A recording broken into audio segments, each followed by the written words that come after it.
Aloha, good morning from the Billabong Pipe Masters in loving memory of Andy Irons. This is the final stop on the Samsung Galaxy Championship Tour, and we have a very special edition of Dawn Patrol for you. On day one, we'll be joined by many former Pipe Masters champions, and we're going to be having a big reflect on what has been an amazing year.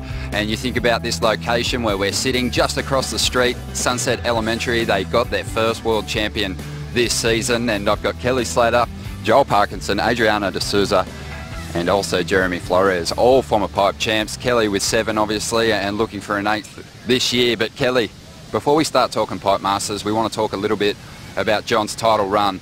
An amazing result, and the North Shore reacted in a big way when he returned home. Absolutely, yeah. I mean, it was, I think, a thing of beauty to see all the support he's had.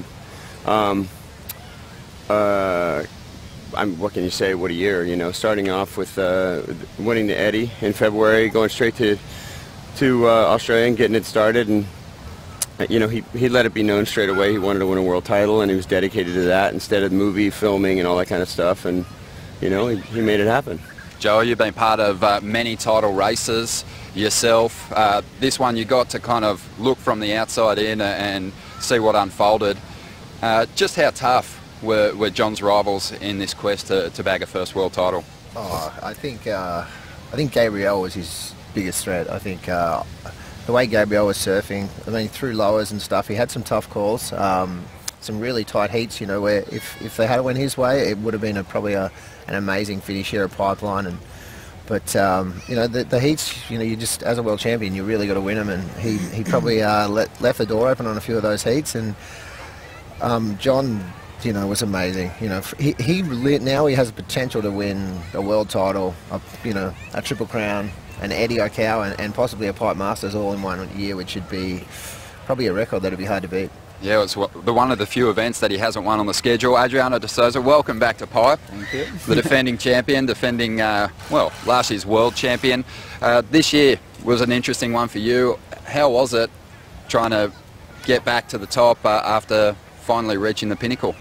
Yeah, it was, for me, it was such a tricky year because like compare 2015 to 16, like I started my preseason, I didn't have like chance at all to do a really good preseason, so I was doing so many interviews and then be out of the water for the pretty much most of the time, and I got married at the beginning of the year as well, so congratulations.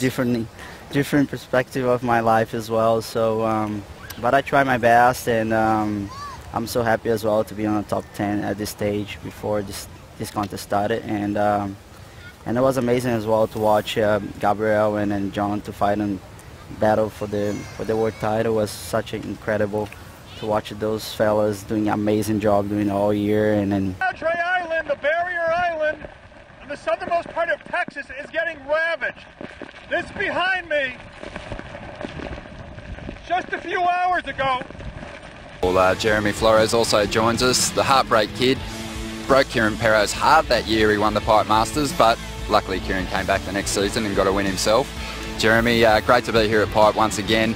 I want to talk firstly about your thoughts this year, a highlight moment. What was John's best performance in your eyes? I think every time John paddles out, he does something pretty special. I think winning the Eddie O'Cow was pretty special. You know, surfing these big waves. I guess it's kind of his backyard, so he knows he's been surfing since he's a little kid. But still, to beat all these big wave warriors, big wave legends, that's pretty nuts. And then his barreling skills, I mean, you know, I can't talk enough about how good he is in the barrel. That's what makes him so special, I think. Definitely. Kelly, just quickly, this event is obviously the one event that John would love to win above all others, but it's eluded him so far. I know that you've had close heats, close finals in the past here too, and I think those losses in those finals seem to weigh on you heavier than losses in finals at any other location. Is that fair to say? I would think so. You know, there's something special about winning the last event of the year, the event at Pipeline. It just wraps everything up. Plus, on top of that, the trophy, it's such a great trophy every year. you know, I think anyone who wins this contest will be happy walking away with that trophy, and not even the paycheck. You know, it's just a really special thing. Yeah, it's eluded John so far. I mean, the four of us are hoping it eludes him again, but you know, when you're that good, you get lucky a lot. It looks like luck. It's not luck. But you know, this is his backyard. He's so comfortable in it, and it takes somebody. You know, I've watched obviously John in a few of these and a few of the Vulcan Pipe Pros, which you know, he's won 3 of those, but he also maybe 4 of those. I don't know, but it really takes a bunch of other guys in the heat kind of putting something together really early on to stop him out here and throw him off his roll, and then he has to scramble and try to make something happen. But you know, guys who do good out here usually control the lineup from the start of the heat. That happens at most places, but Pipeline is one of those places where you can put a good heat together in about 2 minutes. You can get a right and a left real quick and it's over. So we'll see what happens. Joel, just quickly, when you want an event win so bad, does it make that event harder to get? Sometimes it does, and I think, especially being at home here, like I know at Snapper sometimes, the weight of the pressure, and that's the first event of the year. You know, when I surf that, I always trying to think, you know, I've got 9 events to surf, so don't feel too much pressure. It's too early, but I couldn't imagine it being the last event of the year where you paddle out and you're not going to get a lot of chances. You know, pipe's one of those waves that you may only have 2 or 3 good waves in a heat, and you know, 4 guys could be out and you may not get one. So it's one of those places where I think you've really got to try and get the pressure out of it. All right, we're going to have more talk on the Pipe Masters with these former champions right after the break. Stay with us. A very memorable Monday afternoon of round 2 action unfolded throughout the day today at the Corona Open. J-Bay, some celebrated performances and losing some big names out of the top 10. Round 2, always a dramatic one and a fun one to watch on the World Surf League Championship Tour. Welcome to the WSL Post Show.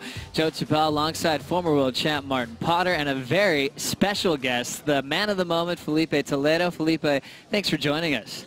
Thank you. Thanks for inviting me. Oh, yeah, anytime. We're going to do this a lot, especially from after what you did today in round 2. Sometimes a competitor doesn't want to be in round 2. For us, we're thankful that you got to surf today. A 10 and a 9.63. And you're a surfer that gets a lot of 10s, but where does that heat kind of stack up to all your heats in your career? You know, even me, I was really thankful to be surfing round 2 today. Waves were fine, you know.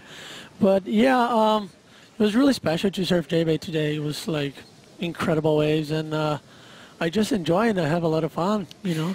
Well, we're going to have you take us through your heat. We can't get enough of this vision. It's a bit of a highlight reel. The best performance so far of this event came in round 2. A rematch with Kanoa Igarashi. Since your brief hiatus, you came out blazing.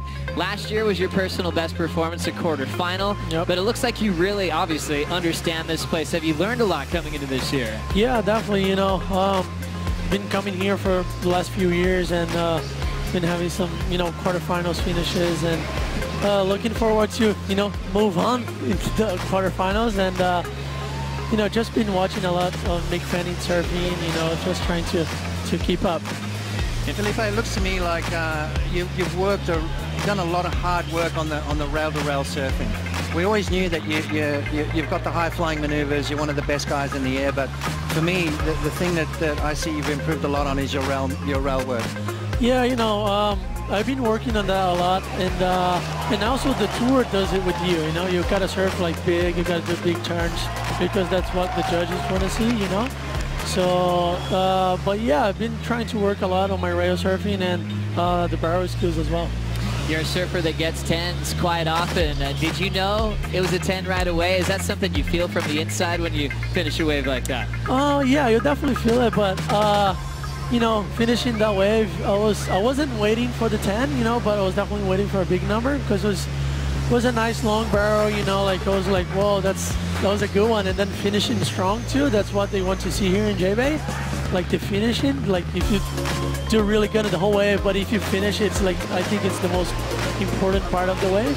So yeah, I kind of feel it, yeah. A lot of people say that Jeffreys Bay is one of the most perfect waves in the world and everyone can surf it, but not many people can surf it good. What's your mindset going into the wave? Do you anticipate maneuvers, or is it all just reaction to what the wave is going to show? You know, it's exactly what I said. You know, like everybody can surf this wave, you know, but as good as Mick Fanning, it's really hard, you know. So just like every time like you do a bottom turn, you're thinking to do a turn, and just think a little bit forward, you know, like just not doing here, I'm doing like a little bit forward, you know, so you can, once you do it, the wave it's already like, you know, pushing you to the next turn. So that's what I learned from, you know, watching all the boys surfing over here, and you know, just not missing the waves. Well, congrats, Felipe, on another perfect score, a 10-point ride. You kind of made a tradition of it. Remember 2015, of course you do. Yes. 3 wins that season, the most successful as far as event wins of anyone else on tour. But something you added to all those finals was a 10 again. So you're going to teach us, how do you get a perfect score? We've had a few 10s this year as we look back, and we want you to react to a lot of the big numbers we saw. One of your good friends, Italo Ferreira, kicked off the Gold Coast with a 10-point ride for that amazing big spin into the flats. You're one of the best air guys in the world. How did you react to this 10? Yeah, that was unbelievable, you know. I had like a really bad result on this one, but just watching, you know, like his back foot just came off of the pad for a little bit, you know, and then he was able to recover it really good. And as Gold Coast is, we were waiting for like 10, 15 turns in a wave, and he just did like a crazy big one. So he was really gnarly. And also transitioning to Zeke's wave here, Potts. You love this one. Oh, this is unreal. I mean, this is that everything we go to the Gold Coast for is those big barrels, but then Zeke combated up with some turns. But the tube ride to the aero maneuver, I mean, what to you do you think is the best part of surfing? Obviously, you've got the airs, you've got the barrels. What feels better for you?